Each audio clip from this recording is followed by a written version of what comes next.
Hello and welcome to Taskmaster Talks with Kevin Sullivan. I am your host, JP John Boz, with a two-man power trip. And of course, joining me, the star of the show, the former WCW and ECW World Tag Team Champion, one of the greatest minds and bookers ever in the history of the business, the Games Master, the Taskmaster, the devil himself, Mr. Kevin Sullivan. Kevin, how you doing today, sir? Not too good. I told you before we got on the air, I cracked a couple of ribs, and then I got some, I think, a sinus infection because I've been coughing all kinds of crap up.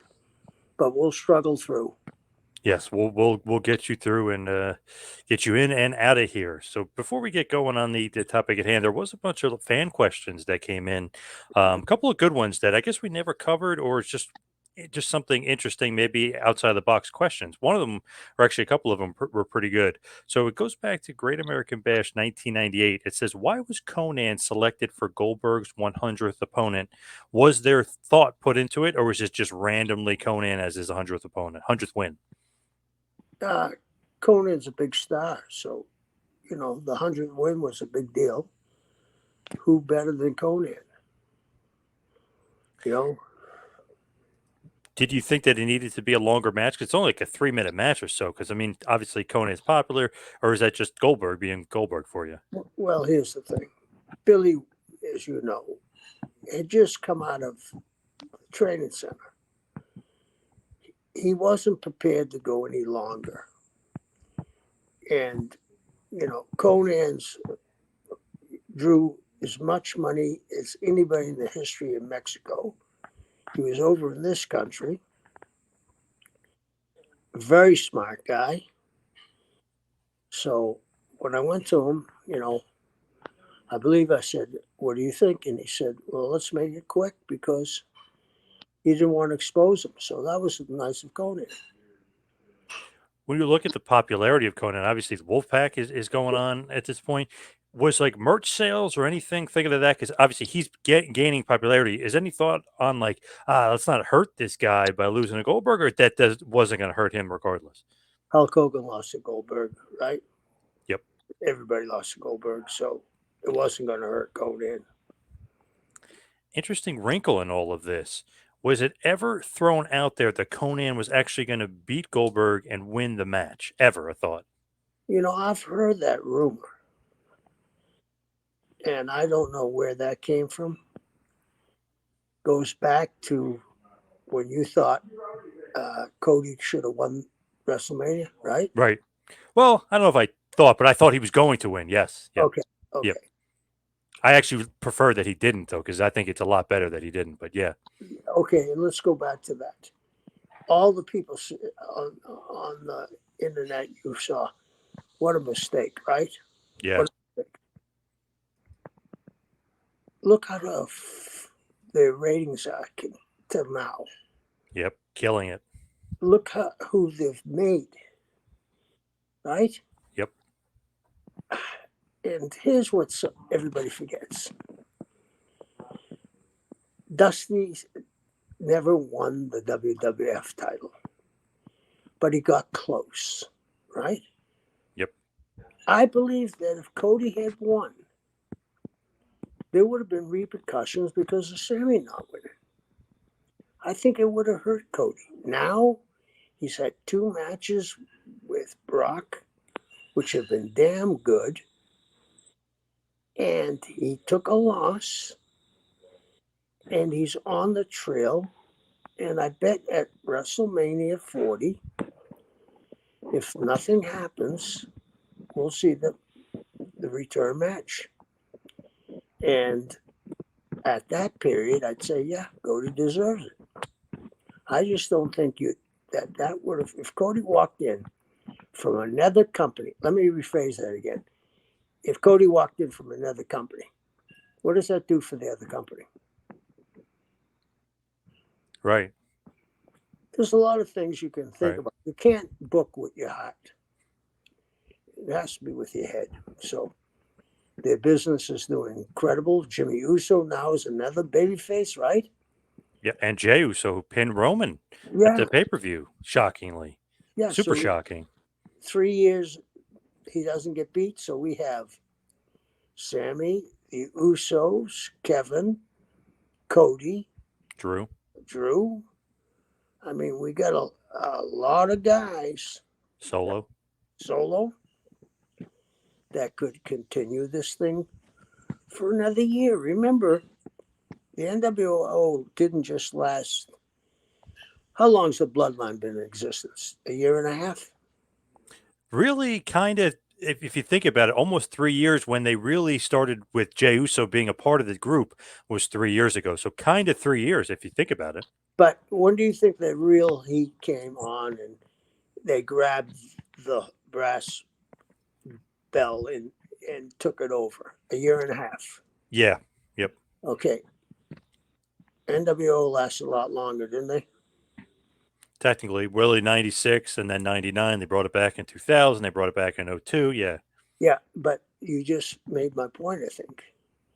Once they got beat and the bloom was off the rose, you couldn't recapture that. I'm thinking this could go on. I mean, I could see, isn't he is it next Monday they get the tribal court? Friday the 7th, I think. Whenever they're at MSG. Yeah, it's on Friday. Okay. Could you imagine what would happen if the three Usos jumped on Roman? He'd be a huge babyface. Yep. There's so many ways to go, and I don't think we've seen the end of this, but you have to end it sometime. Roman's gonna need a break. I like what they're doing with Cody and Brock. I mean, not many people beat Brock, right? No, hardly. Yep. Okay, so they're doing the right thing there, and he beat Dominic, who to me is one of the top heels in the company right now with heat. He pinned him clean. Now the path has been. He's had some stumbles, but he's picked himself up like his old man did. So when WrestleMania 40 or whenever they decide to do it, I see that could be a huge pop. And then think about this. The Usos come down and jump Cody, and they ask Roman to be his partner. You don't think that will draw? Right. Or they could go in six-way. Usos and Solo against any combination, but we'll say Cody, Roman, and Sammy. Or Cody, Roman, and Kevin. Or Cody and Roman, whoever. I mean, there's a lot to still be. You know what I keep on saying? If it ain't broke, don't fix it. As long as these ratings keep on going, and that's, I don't hear any negatives about the bloodline from anybody that really knows the business. I told you, I saw Eric a couple of weeks ago, Yep. Bischoff. Yep. and I said, Eric, I thought they did the right thing with Roman going over. He said, this is the best angle ever. High praise. Jeez Louise. From the mastermind along with you, the NWO, high praise. Eric went to Japan and saw it, and he put this thing together. But does that tell you something? Big time.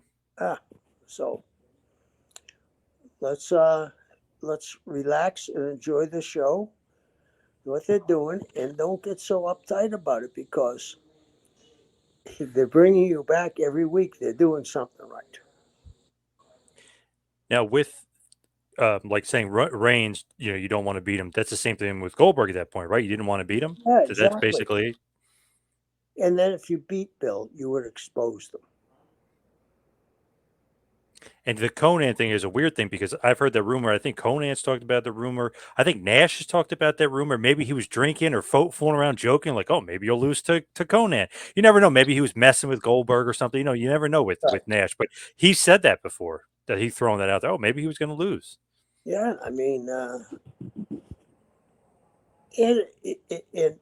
if Billy had more experience, it might have been the thing to do. But once you beat Bill, I'll give you a perfect example. Oh, sorry. Once Tyson got beat by Buster Douglas, he lost that specialness. Yeah, the aura. Yeah,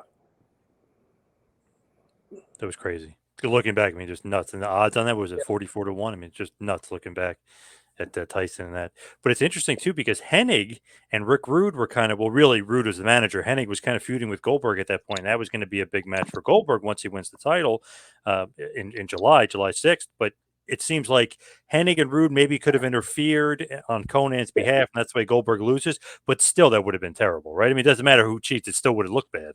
yeah. He had to lose the way he won. I thought clean. So then the next question is whose idea was it for Hulk Hogan, Hollywood Hogan, and Bret Hart to face Roddy Piper and Macho Man Randy Savage at the Great American Bash 98? A colossal dream match. Whose idea is to put that one together? Probably Hulk's and Roddy's and Eric. Is that a way to kind of keep Hogan and Bret away from wrestling each other in some sort of kind of weird way? Because it felt like when Bret was there, Bret should be wrestling. Hulk didn't want to wrestle Bret. So by teaming together, he's thinking like, oh, this will kind of keep him away from actually me wrestling him one on one. I think so. Yeah. I mean, think about when Bret got beat by Yokozuna. Yep. What happened next minute? Hogan comes down, he beats Yokozuna in 3 seconds. Yeah. Yeah. So. Yeah, that is crazy though. But it's such a huge. I mean, it's like four of the biggest wrestlers of all time. I mean, Hogan and Bret, and they win. They defeat Piper and Savage. But it just seems like wow, that's kind of like random, and it's not the main event. So it just seems like I don't know, just strange almost that that's not the main event. Well, to me, it is the main event. I mean, you're not going to get four bigger names than that. You know, they could have went on first, and to me, it's still the main event, right? In people's eyes. Yep. And when they were building up the pay per view, you figure, hey, well, it's got to be the main event. And then they throw in, or you guys throw in another thing. Piper versus Savage happens right after that. So Piper and Savage lose the tag match, and then Piper versus Savage. Why the bonus match? What was up with that? My personal belief that is Roddy. That he wanted to get a win back? Yeah. Yeah. So a little bit of political maneuvering there by Piper. Yeah, I think so. Roddy's a very smart businessman. So it's one of those things where Savage, which is nuts, he loses by submission in the tag match, and then he loses to Piper. Piper attacks him right afterwards and kind of leads into him winning. So, I mean, Piper kind of sneak attacks him. But, wow, Savage loses twice in one night, to Hogan and Bret as a tag team, and then Piper one-on-one. That's just no problems with that? That just seems out of whack. If there was going to be a problem, Randy wouldn't have gone for it. Randy and Piper were pretty good friends. They probably came up with the idea, well, we're losing. Let's create something that the interest goes off of us losing the tag match until us starting the program. Did the injury to Macho Man, he had a knee injury at this point, he had other ailments and stuff. Did that play a role into it? The fact that, all right, the guy's hurt, let's just, you just lose a little bit on the way out, and then we'll write you back in once you get healthy. Yeah, and it got Piper a good win. When you look at that, is it weird that Sting versus the Giant in a one-on-one match for the tag titles is the main event of the show? Well, you got to remember they had put a lot of emphasis on Sting. You know what I'm saying? A lot. So this was another way to make Sting look like the figurehead of WCW. Do you like a one-on-one match for a tag belt? No. What's up with that? Why do that? Eventually, Sting picks Nash to be his partner, and they're tag champs. But it's weird. He beats the Giant in a one-on-one match, becomes the tag champs. Yeah, I've never understood that stuff. Is that more of Nash booking? Is that you? Like what's Uh, I think that was maybe that they were trying to get it to Sting and give him the win. Do you know what I mean? the big hero? Yeah, the big hero. That's my only. Because if I remember correctly, I was questioning that too.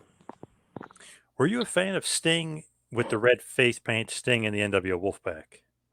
No, I like the Crow. I like to have seen him by himself. You know, he had been by himself for so long. For sure. It just didn't make sense to me that he was NWO or Wolfpack. It just didn't really vibe with me. It just was like, man, he's the savior of WCW. I know they did it and he got a huge pop the one night that he turned Wolfpack, but man, it just didn't fit with me, didn't equate. Didn't equate with me either. So there we are. Who was behind that, the Wolfpack? I think there was a lot of division amongst themselves at the time. You got to remember they had a lot of influence.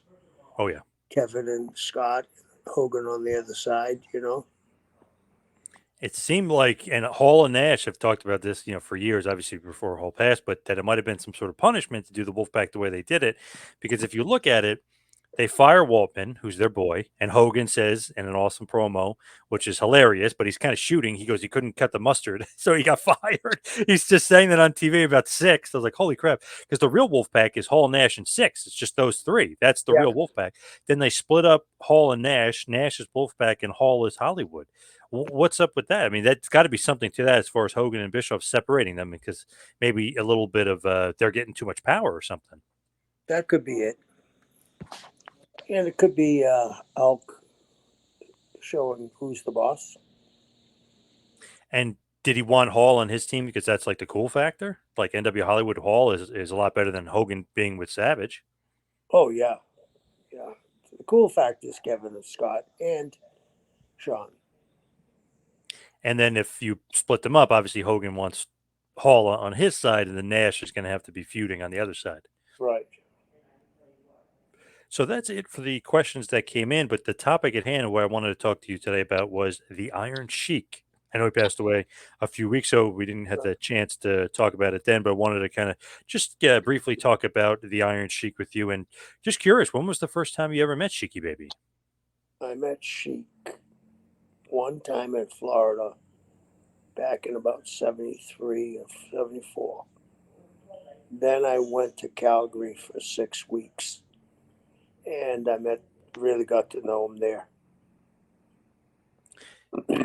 When he was in Florida, you actually had a match. I don't know if you remember that. In January of 74, he was Ali Vaziri at that point. You fought him to a draw in Miami Beach, Florida. Yeah, I remember that. He was about 180 pounds. What did you think about him at that point? Oh, he's a great amateur wrestler. And that's why they brought him in. It was also a favor from Eddie to Vern. Because he didn't stay long, did he? No, because like you said, in the end of 74, when you see him again in Stampede, you wrestled him and he's Kushro Vazari. That was in Calgary, Alberta, Right. over at the Victoria Pavilion. So he doesn't really stay there long at all. No, no. Did you think of him like, oh, this guy's a shooter, or you think like, oh, he's kind of skinny, he's from Iran? What were your personal thoughts on him? I thought he was a tremendous athlete, and I knew all about his credentials. And he did those, the clubs. It was unbelievable. The Persian clubs, did you ever try Yeah. them? Oh, I couldn't pick up one with two hands, I don't think. That's great. Did the boys try them a lot? Those Persian clubs? No, nobody would be embarrassed. They might have done it when no one was in the dressing room.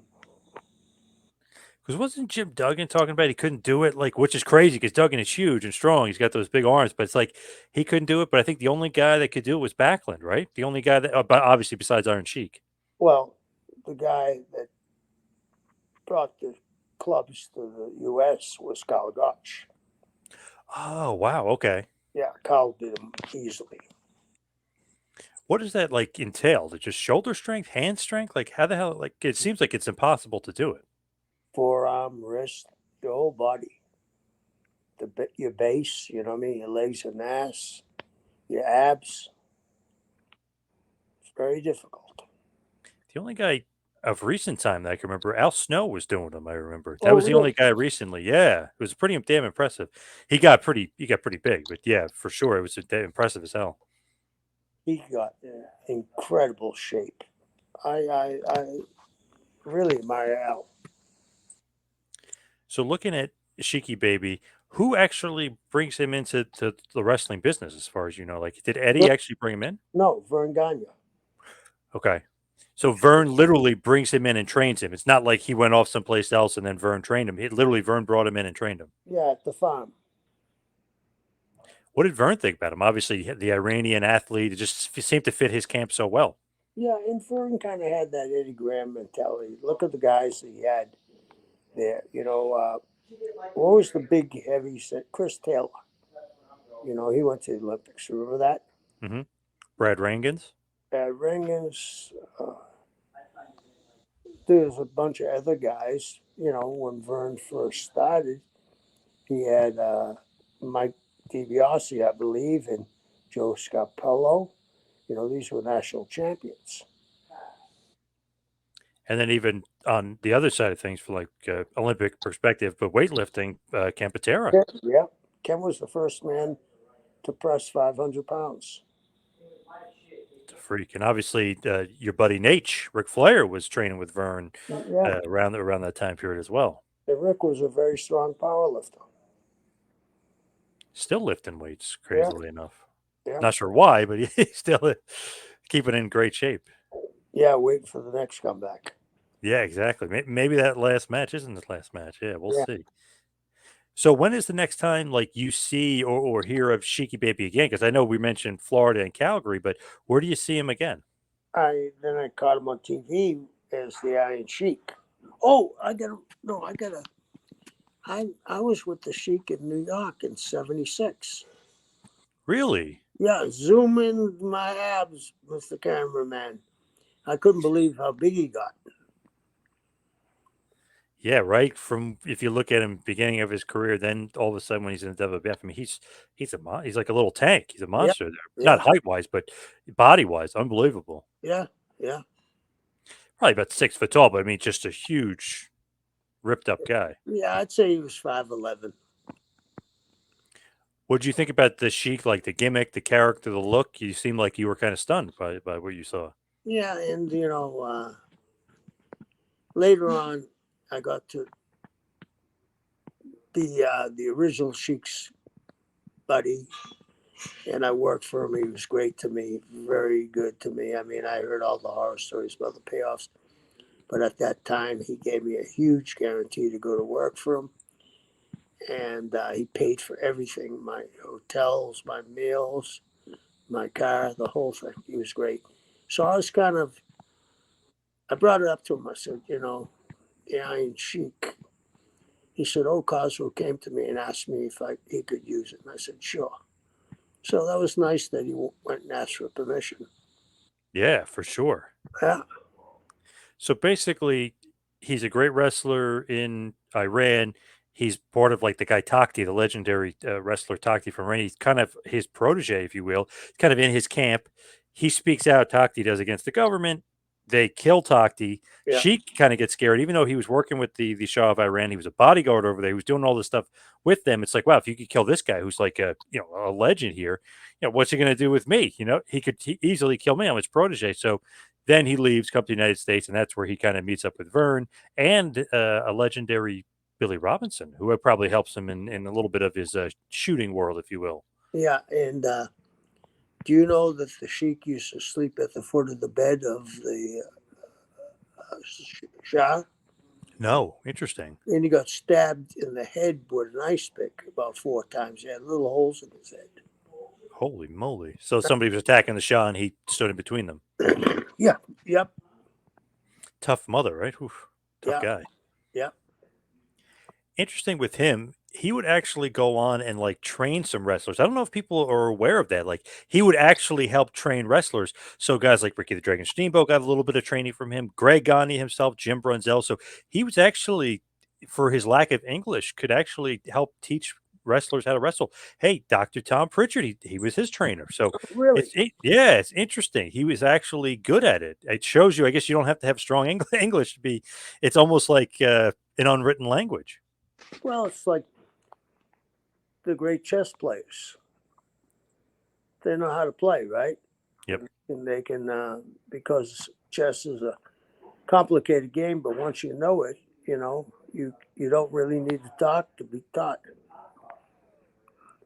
Now, interestingly enough, Iron Sheik actually said that Snuka, Jimmy Snuka, kind of gave him the idea of like, hey, why don't you do more of like a Iranian, like be more like play that up more, but as a heel. So he kind of gave a little bit of credit to Snuka, which is surprising. You just don't think of Snuka as like the idea man, if you will. He's not like Scott Hall thinking like, hey, Crow Sting is a great idea. You know what I mean? You don't think of Jimmy Snuka like that. Yeah, but Jimmy had been around and knew what worked. What did you think of the boots?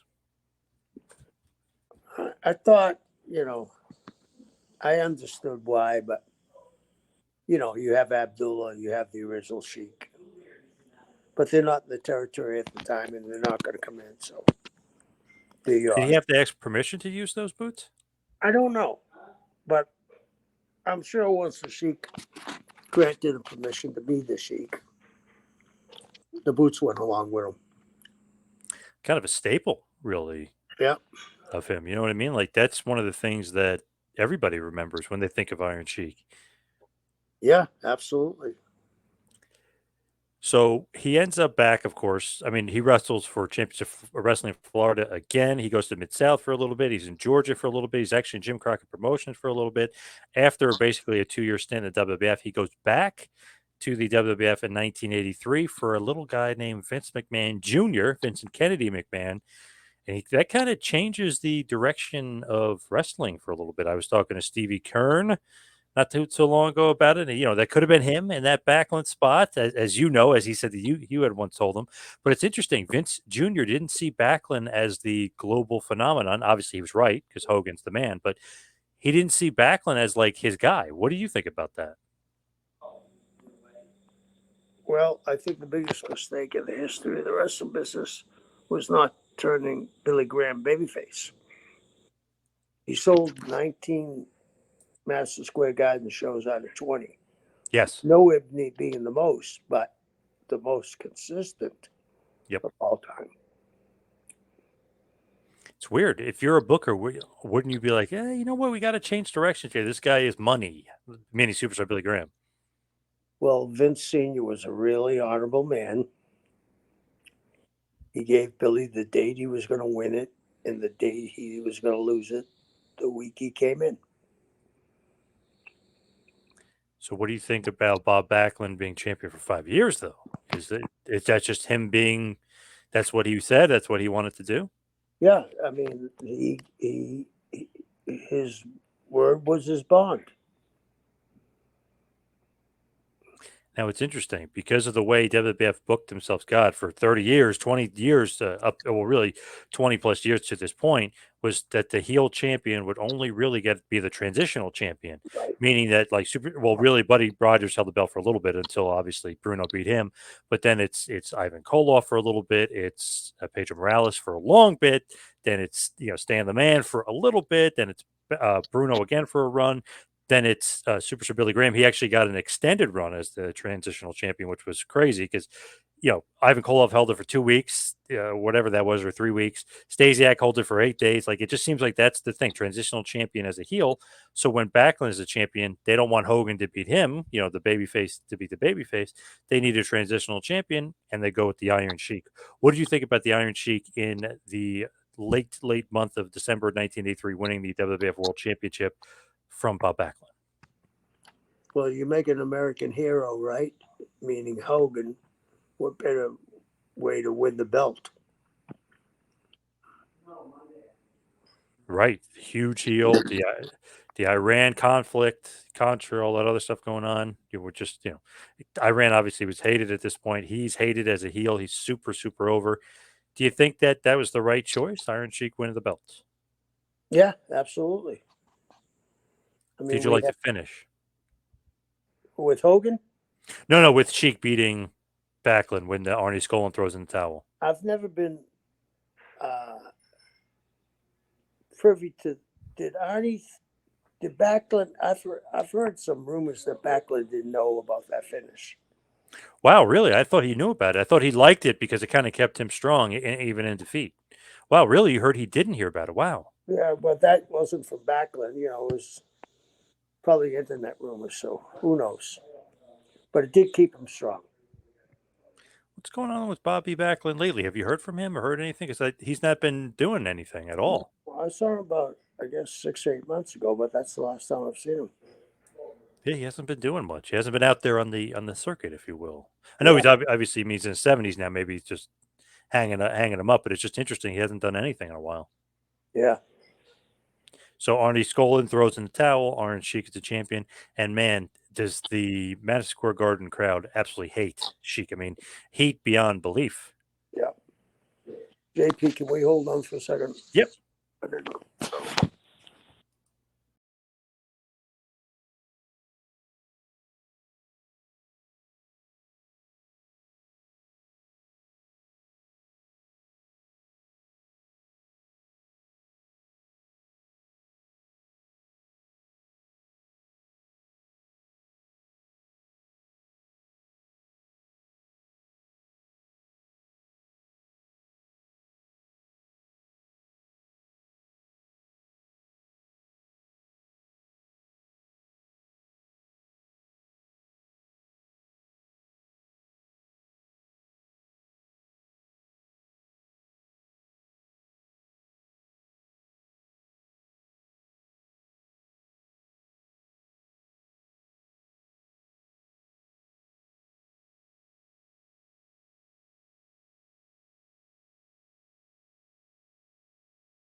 So then, of course, Hulk Hogan comes into fray. Vince McMahon Jr.'s Golden Boy. He defeats Iron Sheik January 23rd, 1984. So Sheik basically holds the belt for a little bit less than a month. Typical, right, though, of WWF at that point? I mean, it's just going to be a transitional champion for Hogan and the Hogan era to begin. Right. Do you like that, though? Like, Sheik doesn't kind of get his moment in the sun, or is that just, I mean, the way it should have been? That's the way they do it. They were always.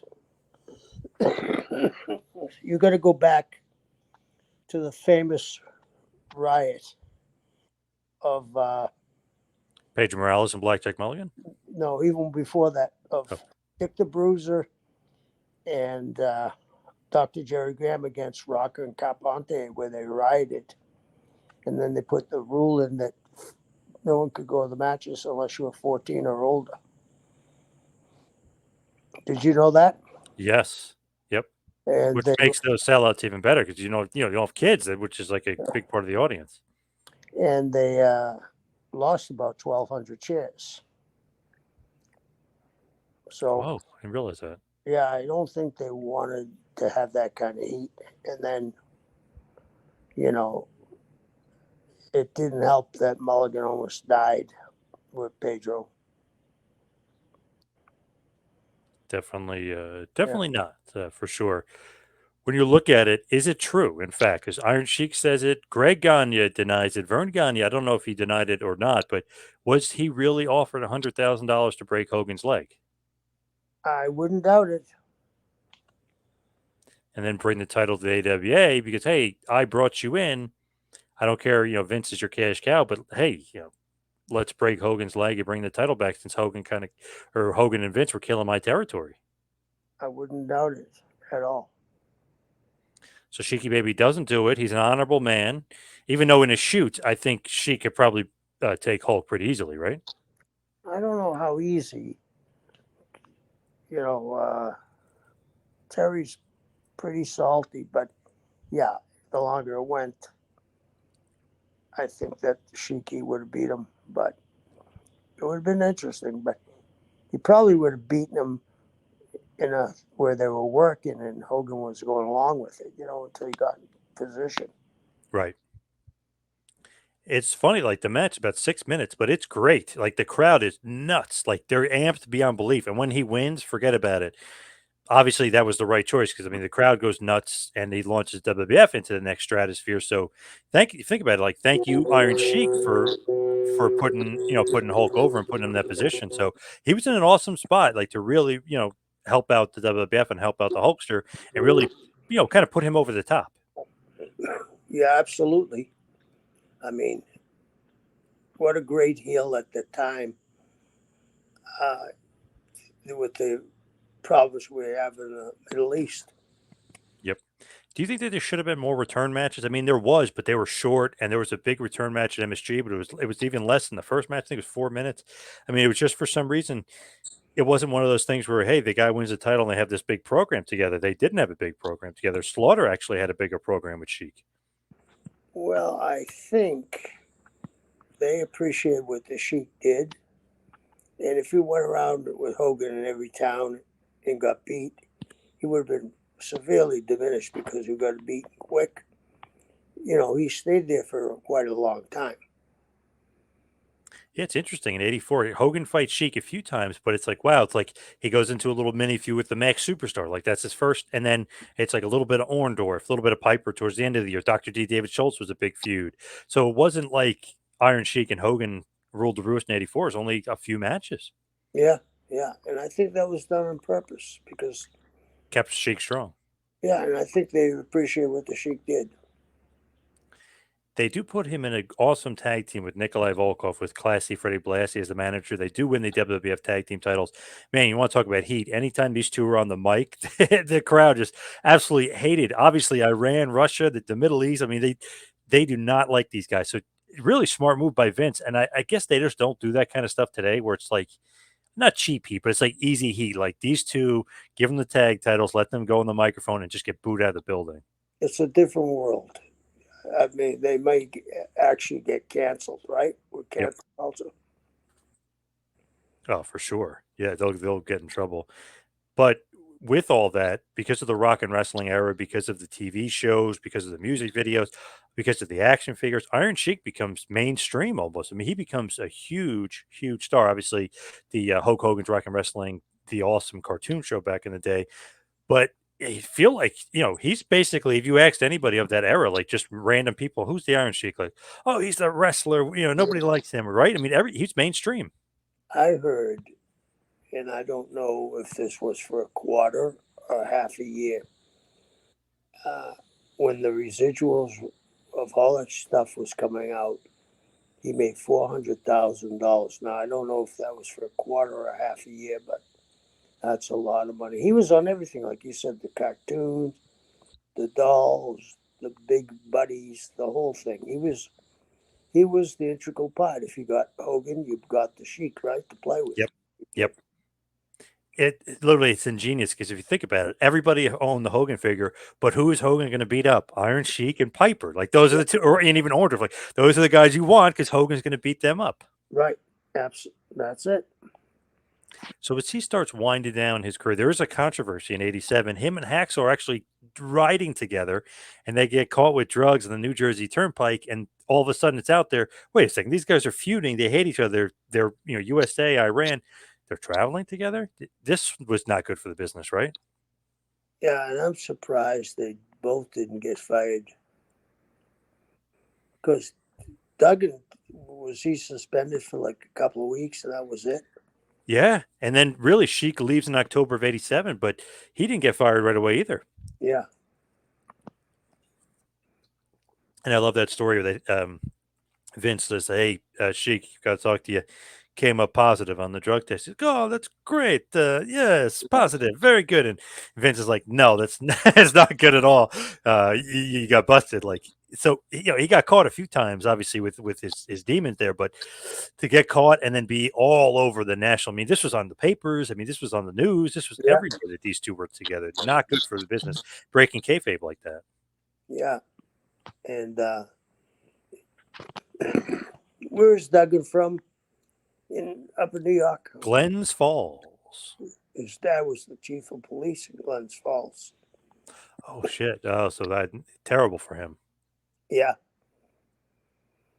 yeah, So Sheiky Baby kind of leaves in October '87, comes back in '88, leaves, goes to the NWA for a little bit, goes to World Class, goes to WWC down in Puerto Rico, goes to the AWA. Really spent a few years with WCW.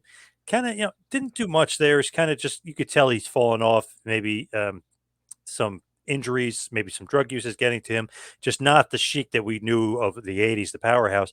They actually bring him back again to the WWF in '91, '92. They make him Colonel Mustafa. He's in the Triangle of Terror, your favorite, the Three Faces of Fear, if you will, yeah, with Mustafa, General Adnan, and Slaughter. So it's not like Vince didn't like him or didn't appreciate him or didn't always think of it. He did bring him back, and he was in the main event of SummerSlam '91. So he did like him, even though he's pretty much out of his prime at this point. yeah. His ankles were ridiculously bad. Ridiculously. It was like he was walking on the side of his feet. It's a good thing though. Like if Vince is thinking of you, you're by the way, you're in the main event of SummerSlam against Hogan and the Warrior with Slaughter, who's the hottest heel in the business. I mean, that's pretty damn good.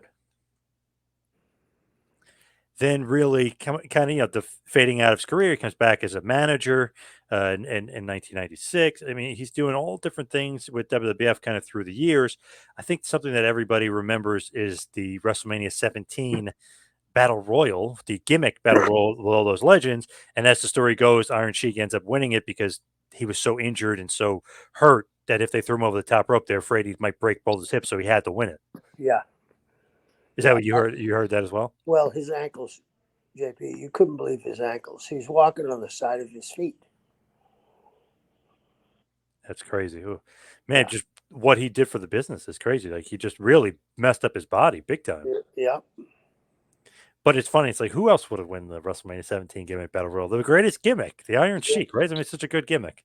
yeah, Of course, he gets honored 2005, the WWE Hall of Fame. And actually, if you look at it, people can say he didn't speak English that well. That might be a little bit of a work because he was awesome during that speech. It's one of the greatest Hall of Fame speeches of all time. And his English sounded pretty damn good then.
Do you think his voice or whatever his when he speaks English, do you think it was a little bit of a work? No, no. Shoot. Yeah, absolutely. I feel like sometimes you go into that cheeky baby stuff and then sometimes not. You know what I mean? Yeah, I guess so. But it was a complete shoot. What'd you think about like the second part of his career when he was winding it down, when he would do that crazy chic stuff? Like he'd be on Howard Stern, he'd be saying, I'm going to humble you, Brian Blair, all that stuff, like that part of Chic. What did you think about that like era of the Iron Sheik? Well, he's making money. That's what he was trying to. He was hurt. He couldn't go anymore. JP. Always hilarious. Like I'm going to make you humble. I'm going to Yeah, fuck you in the ass. I'm going to make Brian Blair humble. For some reason, obsessed with Brian Blair. yeah. Any insight? I know Brian Blair's your boy. Any insight? No, I don't know why. See, Brian Blair told me when I interviewed him, probably last year, I asked him about it. He said that they were shooting. Like Sheik would bring in the guys in the ring when Blair was a young boy. So Sheik had no idea that Blair was like a good athlete or that he could wrestle a little bit. He knew nothing, but he'd bring guys into the ring and just wipe the mat with them. So when he brought Brian Blair in the ring, Blair was actually not beating him, but he was able to like fend him off a little bit. So the Right. other guys would be like, "Ooh, wow, Sheik, wow, you really got tested." And like he said, that always kind of stuck with Sheik, that like he didn't wipe the floor with him, and like I'm sure the guys were ribbing him and teasing him that he didn't beat Brian Blair, soundly or whatever. So for Right. some reason, Blair said he's like, I think that stuck with Sheik forever. Like for some reason in his head, like, oh fuck that Brian Blair. Yeah, I'm sure it did. What just one of those funny things. But what do you think is just overall like the legacy of the Sheik? Even Oh, the WWF title run, the legendary career, mainstream, Howard Stern, everything. I don't. I think if people don't understand what he did, it was pretty amazing. He started Hulkamania. Yeah, Yeah, the and biggest thing ever, probably. Yeah, yeah, and he drew a lot of money, and he was a great amateur wrestler. I think he's one of the most influential guys from my era. for sure, man. Iron Sheik, R.I.P. to an absolute legend. The Iron Sheik Right. passed away at the age of, I think it was 80 or 81. So, R.I.P. Iron Sheik. Exactly. We'll all miss him. All right, let's hit the plugs. You follow me on Twitter and Instagram at 2Man Power Trip. Check out the website, tmptempire.com. Follow Kevin on Instagram at Taskmaster Talks. Kevin, what else you got going on? Well, I'm not going to be doing anything for a while. I cracked some ribs, and I'm going to see the doc tomorrow, see what can happen. So, but I'm forging on, my friend. All right, sounds good. Hopefully you feel better Yeah. as you're forging on. But thank you, everybody out there, for listening. We'll see you right back here next week for a little Taskmaster Talks with Kevin Sullivan. We'll see you next week, folks.